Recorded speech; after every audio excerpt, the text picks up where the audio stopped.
ওদিয়াল কিতাব,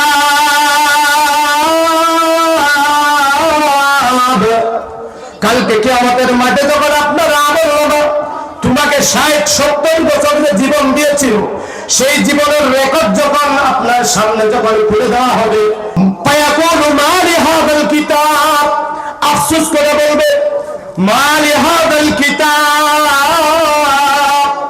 আয় আল্লাহ,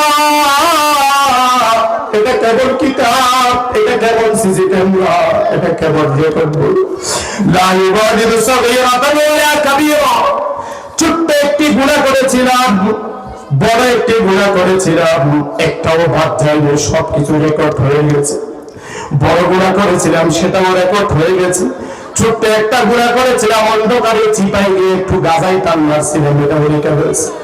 লা ইউগাদিরু সাগীরাতান ইল্লা আহসাহা ওয়া ওয়াজাদু মা আমিলু হাদিরা, দুনিয়াতে যা করছেন সবকিছু উপস্থিত পাবেন।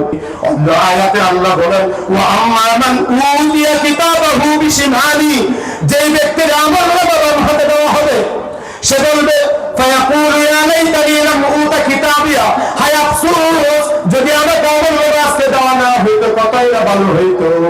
আজকে এমন একটা আমলনামা, যে আমলনামার মধ্যে সুদের গুনাহ, ঘুষের গুনাহ, বেপরদার গুনাহ, বেনামাজের গুনাহ, এমন কোন গুনাহ নাই যে গুনাহ আমি করি না, এই সব গুনাহ এই আমলনামায় উঠে এসেছে। এই জন্য আফসোস করে বলবে ফায়াকুলু ইয়া লাইতানি হায় আফসোস লাম উতা কিতাবিয়া, এটা যদি আমাকে দেওয়া না হইতো কতই না ভালো হইতো।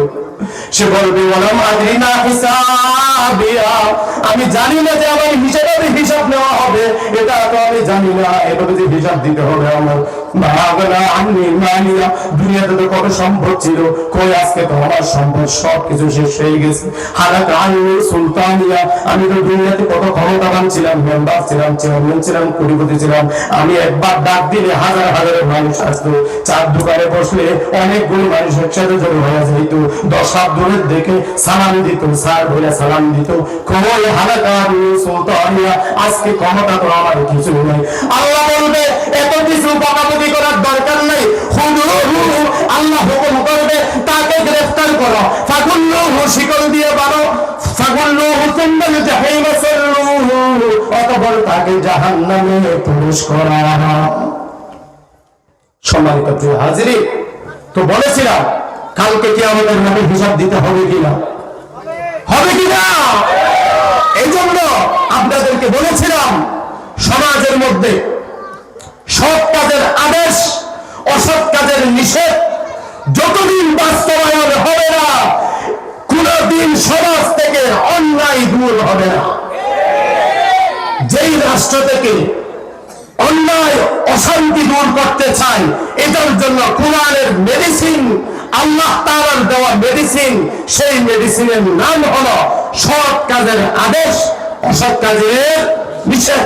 আপনাদেরকে বলেছিলাম 4টা কথা হযরত লুকমান তার সন্তানকে এই আয়াতে 4টা কথা বলেছেন। 1 নম্বর আকিমিস সালাহ, নামাজ প্রতিষ্ঠা কর।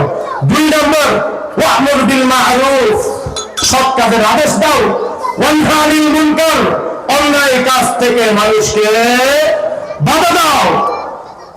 4 নম্বর উপরে উল্লেখিত 3টা কাজ করতে গিয়া, নামাজ প্রতিষ্ঠা করতে গিয়া, সৎ কাজের আদেশ দিতে গিয়া, অন্যায় থেকে মানুষকে বাধা দিতে গিয়া অনেক বাধা বিপত্তি, ঝড় তুফান আসতে পারে, অনেক আক্রমণ হইতে পারে, কিন্তু ভয় পাওয়া যাবে না।